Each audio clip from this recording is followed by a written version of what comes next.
Bismillahirrahmanirrahim. Assalamualaikum warahmatullahi wabarakatuh. Alhamdulillah wassalatu wassalamu ala Rasulillah wa ala alihi wa ashabihi wa mawalah. Asyhadu an la ilaha illallah wahdahu la syarika lah wa asyhadu anna Muhammadan abduhu wa rasuluh. Allahumma salli wa sallim wa barik ala nabiyyina Muhammadin wa ala alihi wa ashabihi ajma'in wa man tabi'ahum bi ihsanin ila yaumiddin. Amma ba'd. Ikhwas sekalian, rahimakumullah. Baik ikhwah yang ada di hadapan dan juga ikhwah yang mungkin di tempat yang lain,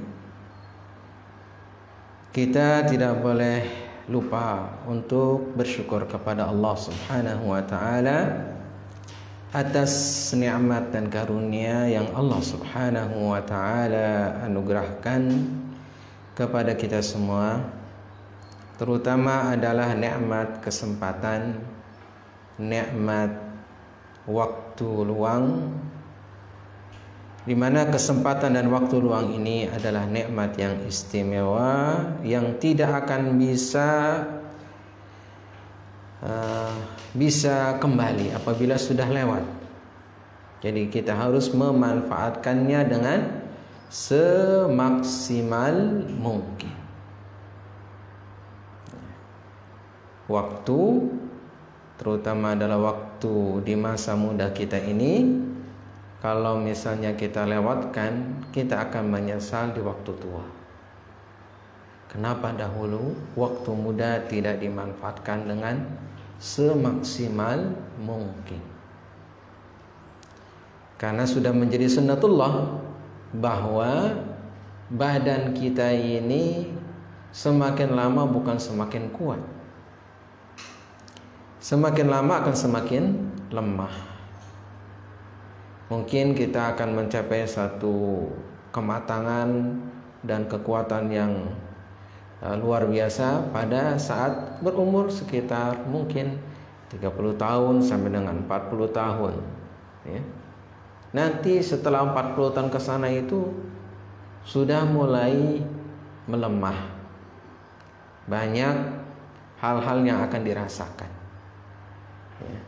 Mungkin asam uratnya, mungkin darahnya mulai naik dan yang lain-lainnya, badannya juga mulai lemah. Maka manfaatkan waktu dan masa muda ini untuk apa? Untuk ya, terutama adalah untuk ilmu, agar nanti ke depan kita akan lebih maksimal untuk beribadah kepada Allah Subhanahu wa taala. Baik ikhwas sekalian, pertemuan kita kali ini adalah dalam pelajaran usul fikih ya. Kita akan kembali meneruskan mengkaji kitab Al-Usul min Ilmi Al-Usul yang ditulis oleh Syekh Muhammad Ibn Salih Al-Utsaimin rahimahullahu taala rahmatan wasi'ah. Dan tema kita pertemuan kali ini adalah tentang al-haqiqatu wal majaz. Al-haqiqatu wal majaz. Al-haqiqah bahasa kitanya hakikat. Antum kenal hakikat, ya kan? Al-majaz kita kenal juga al-majaz. Ini juga dalam bahasa Indonesia ada majaz. Kita juga belajar majaz dalam bahasa Indonesia. Di dalam usul fikih dipelajari ada al-haqiqatu wal majaz. Ada hakikat, ada majaz. Apa maksud daripada al-haqiqatu wal majaz? Hakikat dan majaz ini. Baik, kita akan baca penjelasan beliau. Kata beliau, wa yanqasimul kalamu min haitsul isti'mal ila haqiqatin wa majaz. Al-kalam, kita kemarin sudah membahas tentang al-kalam. bahwa al-kalam itu yang kemarin kita bahas adalah terbagi menjadi al-insya wal khabar. Ya, al-insya dan al-khabar. Atau al-khabar dan al-insya. Sekarang kita masuk pembagian kalam dari sisi yang lain, yakni dari sisi penggunaannya. Al-kalam ditinjau dari sisi penggunaannya. Itu terbagi menjadi dua juga, yaitu satu hakikat, haqiqah. Dua adalah al-majaz. Ada hakikat, ada al-majaz. Apa maksudnya? Tayyib. Fal haqiqatu, yang dimaksud dengan hakikat adalah hiya al-lafdhu al-musta'malu fi ma wudi'a lahu. Lafaz yang digunakan untuk makna yang sesungguhnya. Itu namanya al-haqiqah. Al-haqiqah yaitu lafaz yang digunakan untuk makna sesungguhnya. Itu hakikat. Makna sesungguhnya. Berarti bukan makna yang lain, tapi makna yang sesungguhnya. Contoh, mislu asadun. Asadun. Artinya apa asadun? Singa. Nah, asadun lil hayawan al-muftaris. Asadun adalah singa. Singa adalah hewan buas. Ya kan? Singa adalah hewan buas. Maka ini disebutnya hakikat. Misalnya kalau kita ungkapkan antum sedang berada di taman safari. Ya kan? Antum ke taman safari, kemudian antum lihat singa. Ya kan? Antum katakan ra'aitul asad. Aku lihat singa. Nah, itu adalah hakikat. Yaitu antum melihat hewan buas. Salah satu hewan buas di taman safari. Ra'aitul asad. Itu namanya hakikat. Wadih? Wadih. Fakharaja biqalina al-musta'mal. Keluar dari perkataan kita tadi, yaitu tadi ada al-lafdhu al-musta'mal. Al-musta'mal artinya yang digunakan. Maka tidak termasuk dalam al-musta'mal yang digunakan adalah al-muhmal. Al-muhmal. Al-muhmal artinya adalah tidak digunakan, diabaikan. Al-muhmal diabaikan. Maka al-muhmal ini fala yusamma haqiqatan wala majazan. Tidak disebut haqiqah dan juga tidak disebut majaz. Contoh misalnya yang musta'mal. Yang musta'mal misalnya Zaidun. Itu musta'mal. Zaidun musta'mal. Zaidun itu siapa? Seseorang yang namanya Zaid.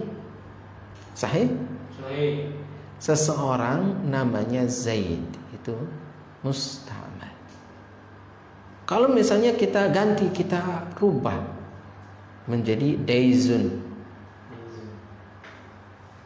Jadi Zaidun sekarang kita rubah menjadi Daizun. Nah, Daizun itu nggak ada artinya di bahasa Arab. Oleh orang Arab tidak digunakan. Musta'mal di sini digunakan oleh siapa? Oleh bangsa Arab, oleh orang yang berbicara bahasa Arab. Digunakan musta'mal. Digunakan. Nah, kalau tidak digunakan oleh orang-orang Arab, ya, maka tidak disebut musta'mal. Walaupun misalnya digunakan oleh orang Indonesia. Misalnya adalah apa? Orang Indonesia menggunakan kata nasi. Ya, nasi. Apa nasi? Nasi untuk dimakan. Nasi. Nah, orang Arab menggunakan katanya apa? Ruz. Ruz. Ruz itu nasi. Nah, ruz adalah musta'mal. Kalau nasi tidak digunakan oleh orang Arab. Baik. Berarti bukan yang dimaksud al-haqiqah. Jadi haqiqah ini, lafaz ini lafaz yang digunakan oleh bangsa Arab. Wa kharaja biqalina fi ma wudi'a lahu.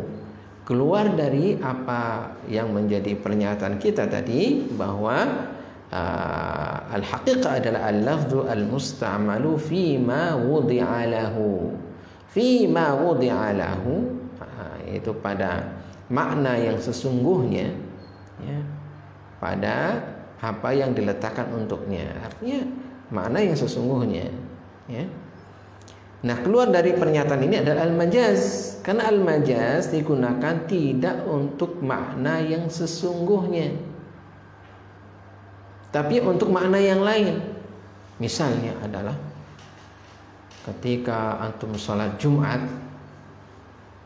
antum lihat seorang khatib, ya, yang menyampaikan khutbah dengan apa? Berapi-api, semangat, dan dia katakan yang hak adalah hak, yang batil adalah batil. Ya. Kemudian antum setelah sholat Jumat tadi, antum ngobrol kepada teman antum, Ra'aitul asada fil mimbar. Ra'aitul asada atau 'alal mimbar. Ra'aitul asada 'alal mimbar. Saya lihat tadi singa. Ya, singa di atas mimbar.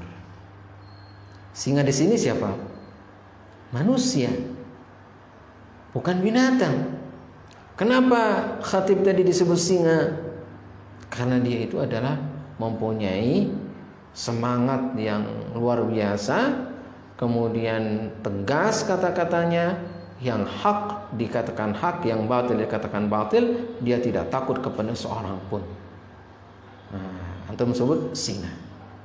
Sering kita mungkin juga mendapatkan satu ungkapan, ya, dia adalah siapa? Singa.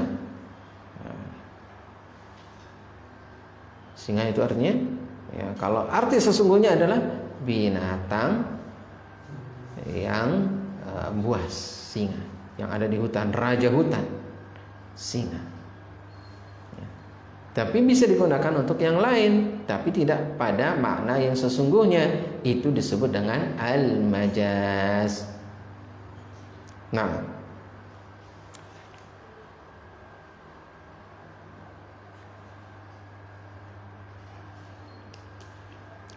baik, berikutnya.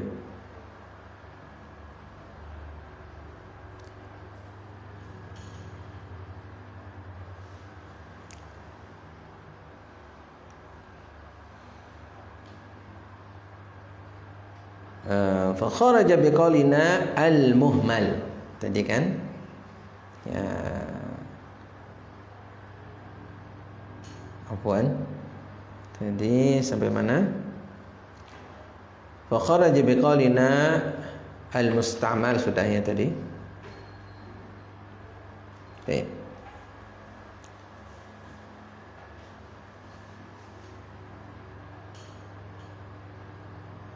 Wa tanqasimul haqiqatu ila thalathati aqsam.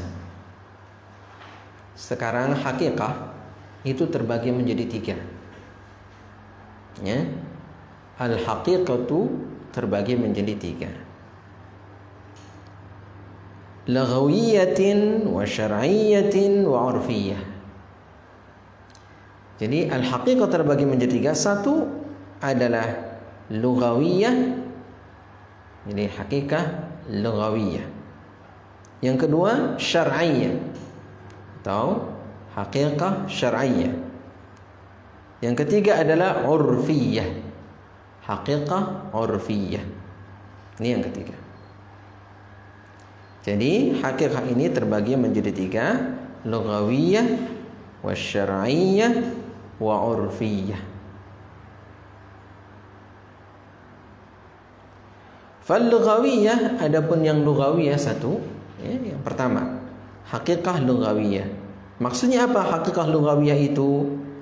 Yaitu adalah al-lafzu al-musta'malu fi ma wudi'a lahu fil lughah.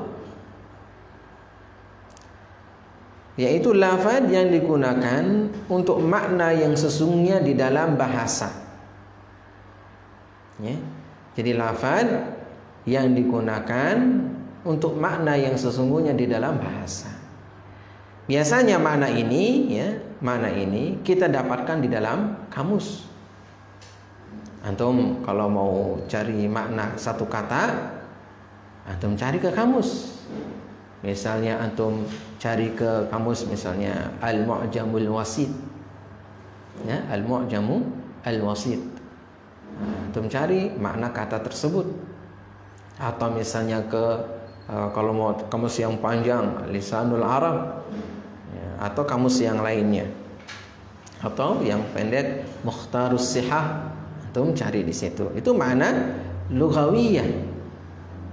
Makna lughawiyah atau disebut dengan al-haqiqah al-lughawiyah, yaitu hakikat yang di situ maknanya sesuai dengan makna bahasa, ya, hakikat lughawiyah digunakan untuk makna bahasa.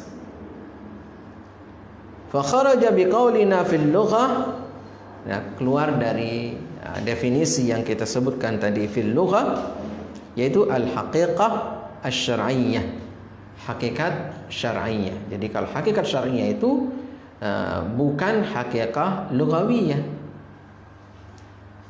tapi syar'iyyah dalam pandangan syar'i. Sebentar lagi insyaallah kita masuki. Wal urfiyah, demikian juga urfiyah. Jadi bukan hakikat syar'iyyah, bukan hakikat urfiyah. Mithalu dzalik, contohnya. Perhatikan contohnya apa? As-salatu. Lafaz as-salah. As-salatu. Fa inna haqiqataha al-lughawiyyah ad-du'a. Salat dalam hakikat lughawiyah maknanya adalah ad-du'a. Jadi salat itu maknanya apa? Ad-du'a. Antum cari as-salatu di kamus bahasa, maka akan antum mendapatkan maknanya adalah ad-du'a. Jadi as-salatu adalah ad-du'a. Makna bahasa. Itu namanya haqiqah lughawiyah. Fatuhmalu alaihi fi kalami ahli lughah. Maka ini dibawa dalam percakapan ahlul lughah atau ungkapan ahlul lughah. Jadi kalau yang dimaksudnya oleh ahlul lughah, maka as-salah itu adalah ad-du'a. Nanti berbeda menurut syariat dan berbeda juga menurut urf. Ya. Ini perbedaan-perbedaannya.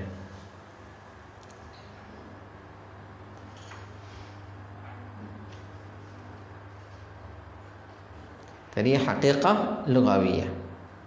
Baik, sekarang wal haqiqatu syar'iyyah. Hakikat syar'iyyah. Maksudnya apa hakikat syar'iyyah ini? Hakikat syar'iyyah adalah, kata beliau, hiya al-lafdhu al-musta'malu fi ma wudi'a lahu fi syar'i. Hakikat syar'iyyah adalah lafaz yang digunakan untuk makna yang sesungguhnya di dalam syariat. Artinya adalah maknanya sesuai dengan makna syar'i, makna yang dikehendaki oleh syariat, bukan hanya bahasa. Karena berbeda nanti antara makna atau hakikat lughawiyah dengan hakikat syar'iyah. Fa kharaja biqaulina fi syar'i, keluar dari pernyataan kita dalam definisi tadi adalah fi syar'i ada al-haqiqah al-lughawiyyah wal 'urfiyyah. Ya, tidak termasuk hakikat syar'iyah itu adalah al-haqiqah al-lughawiyyah dan 'urfiyyah. Ini jelas. Misalu dzalik, contoh hal tersebut yaitu hakikat syar'iyah, kata salat juga. Kata salat. Ya, atau lafaz as-salat. Tadi secara bahasa artinya apa? As-salatu dalam hakikat al-lughawiyah maknanya adalah ad-du'a, doa. Kalau hakikat syar'iyah, maka as-salat itu fa inna haqiqataha syar'iyah al-aqwalu wal af'alu al-ma'lumatu al-muftatahatu bit-takbir al-mukhtatamatu bit-taslim. Itu adalah salat. Hakikat syar'iyah dari salat adalah ucapan-ucapan, perbuatan-perbuatan yang ma'lumah, yang didahului dengan takbir, yaitu takbiratul ihram, dan diakhiri dengan salam. Nah, itu namanya hakikat syar'iyah. Jadi salat itu adalah perkataan, perbuatan yang dikenal, yang dimulai dengan takbiratul ihram, Allahu akbar, kemudian diakhiri dengan assalam, assalamualaikum warahmatullah. Ya kan, dalam salat itu ada perkataan, ada perbuatan. Sahih? Nah, berbeda dengan hakikat lughawiyah. Misalnya dalam Al-Quran, Allah Subhanahu wa Ta'ala berfirman, aqimus salah, dirikanlah salat. Nah, perintah Allah untuk mendirikan salat ini, salat dalam makna syar'i atau dalam makna lughah. Ya, ketika seperti ini, maka kita kembalikan kepada hakikat syar'iyah. Hakikat syar'iyah. Sehingga yang dimaksud salat yang Allah perintahkan untuk didirikan adalah salat yang syar'i, salat yang diajarkan oleh Rasulullah sallallahu alaihi wasallam, ya, yaitu berupa apa? Perbuatan, ucapan, dimulai dari takbiratul ihram, ditutup dengan salam. Itu salat yang dimaksud oleh syariat. Ya.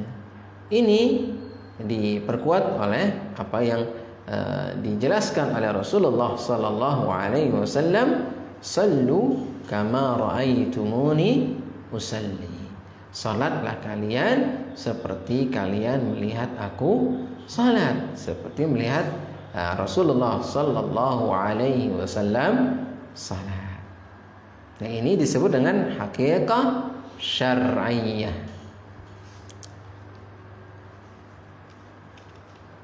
Fatuhmalu fi kalami ahli syar'i ala dhalik. Maka dibawa ungkapan tadi kepada ungkapan ahli syar'i, ahli syariat, ya, untuk tersebut, ya.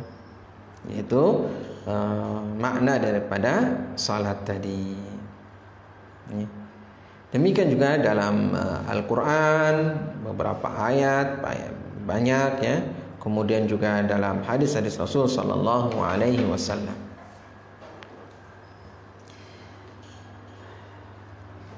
Berikutnya, wal haqiqatul urfiyah. Sekarang hakikat urfiyah yang ketiga. Hiya al-lafdhul musta'malu fi ma wudi'a lahu fil 'urf. Hakikat urfiyah itu adalah lafaz yang digunakan untuk makna yang sesungguhnya di dalam al-'urf. Al-'urf itu apa? Al-'urf itu adalah kebiasaan, adat istiadat. Nah, ini juga berbeda, kebiasaan dan adat istiadat. Fa kharaja biqaulina fil 'urfi al-haqiqah al-lughawiyyah wasyar'iyyah. Keluar dari pernyataan kami atau definisi yang tadi diungkapkan fil 'urf, ada al-haqiqah al-lughawiyyah dan asy-syar'iyyah. Mithalu dzalik. Contohnya kata beliau ad-dabatu. Contohnya apa? Ad-dabatu. Ad-dabatu kalau dalam kita lihat kamus ya, Arab Indonesia, ad-daba artinya binatang melata. Fa inna haqiqataha al-urfiyyah, maka sesungguhnya hakikat urfiyah dari kata ad-dabah adalah zatul arba' minal hayawan, yaitu hewan yang berkaki 4. Itu namanya ad-dabah menurut hakikat urfiyah. Urfnya siapa di sini? Orang Arab. Ya, hakikat urfiyah. Fatuhmalu alaihi fi kalami ahli al-urf. Maka dikembalikan kepada pernyataan, ungkapan, ya, ucapan ahli al-urf atau adat istiadat tersebut. Ya. Itu adalah hakikat urfiyah. Jadi kembali ditegaskan ya, bahwa hakikah ada 3, yaitu hakikah lughawiyah 1, 2 hakikah asy-syar'iyyah, 3 hakikah urfiyah. Al-haqiqatu al-urfiyah. Baik. Lanjut. Wa faidatu ma'rifah ففائدة معرفة تقسيم الحقيقة إلى 3 أقسام أن نحمل كل لفظ على معناه الحقيقي في موضع استعماله. Faidah, sekarang faidah manfaat ya kita mengetahui pembagian hakikat menjadi 3 bagian ini adalah kita membawa setiap lafaz itu kepada maknanya yang hakiki. Maknanya yang hakiki, maknanya yang sesungguhnya fi maudhi'i istimalihi, pada tempat penggunaannya. Jadi ringkasnya begini ya. Kita ketika mendapatkan satu ungkapan, satu istilah, ya, satu ungkapan, satu istilah, maka kita lihat siapa yang mengucapkannya atau siapa yang membawakannya. Kalau yang membawanya adalah ahlul lughah, maka itu adalah hakikat lughawiyah. Kalau yang mengucapkannya dan yang membawanya itu adalah ahlus syar'i, maka itu adalah hakikat syar'iyah. Kalau itu adalah kalam ataupun ungkapan adat kebiasaan, maka itu adalah hakikat urfiyah. Wadih? Alhamdulillah. Fayuhmalu fi istimali ahli lugha ala al-haqiqati al-lughawiyah. Maka ya dibawa ya penggunaan ahli lughah itu kepada hakikat lughawiyah. Wa fi istimali syar'i ala haqiqati syar'iyyah. Kemudian penggunaan syariat kepada hakikat syar'iyyah. Demikian juga fi istimali ahli al-'urf, penggunaan ahli al-'urf kepada al-haqiqah al-'urfiyah. Nanti ada faedah yang jelas adalah kalau antum sudah masuk ke dalam misalnya pengertian definisi dari suatu istilah. Karena apa? Mungkin saja satu lafaz itu mempunyai makna yang beragam sesuai dengan siapa yang membawakannya. Kalau yang membawakannya adalah ahlul lughah, maka yang dimaksud adalah lughah, haqiqah lughawiyah. Demikian juga kalau yang membawakannya ahli syar'i, ya ahli syariat, maka itu adalah haqiqah syar'iyah. Atau dalam sisi urfiyah itu ya, beragam. Misalnya ambil contoh kata as-sunnah. Kata as-sunnah. Nah, ini maknanya bisa beda-beda. As-sunnah itu kalau menurut ahli fikih berbeda dengan makna ahli aqidah. As-sunnah kalau menurut ahli fikih atau fuqaha, yang dimaksud dengan sunnah itu adalah ya, sesuatu yang apabila dikerjakan mendapatkan pahala, kalau ditinggalkan tidak berdosa. Itu menurut fuqaha, ya ahli fikih yang kita kenal dalam sisi hukum. Ini hukumnya adalah sunnah, begitu. Hukum taklifi yang sudah kita kenal juga, ya. Kemudian kalau dalam sisi akidah, maka as-sunnah itu maknanya adalah diddul bid'ah, lawan daripada bid'ah. Nah, ini tentu berbeda, lebih berat, ya, lebih berat. Baik. Kemudian menurut ahlul hadis beda lagi. Menurut ahlul hadis misalnya as-sunnah itu adalah ma'udhifa ila Nabi sallallahu alaihi wasallam minal aqwali wal af'ali wat taqriri. Ya. Apa yang dinisbatkan ya kepada Nabi sallallahu alaihi wasallam berupa qaul, aqwal, perbuatan, ucapan, af'al, perbuatan-perbuatan, kemudian takrir, ya, penetapan Rasul sallallahu alaihi wasallam. Demikian juga as-sifat, sifat yang ada pada fisik disebut sifat khuluqiyah, ataupun sifat yang berupa karakter, ya, karakter, yaitu khalqiyah, berupa akhlak, ya, moral. Itu adalah khalqiyah dan khuluqiyah, ya. Yang moral, akhlak, karakter adalah al-khuluqiyah. Jelas di sini. Jadi penting kita memahami ini, ya, memahami ini. Karena kalau kita tidak memahami ini bisa salah penerapan. Salah penerapan, ya. Ya, kalau salah penerapan, ya tentu akan menyebabkan hasilnya juga salah. Baik, itu dulu untuk pertemuan kita kali ini. Insya Allah kita lanjutkan pada pertemuan yang akan datang tentang al-majaz. Insya Allah Ta'ala. Wa sallallahu ala nabiyyina Muhammadin wa ala alihi wa sahbihi ajma'in.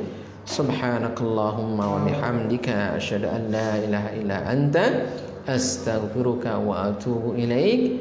Wassalamu alaikum warahmatullahi wabarakatuh.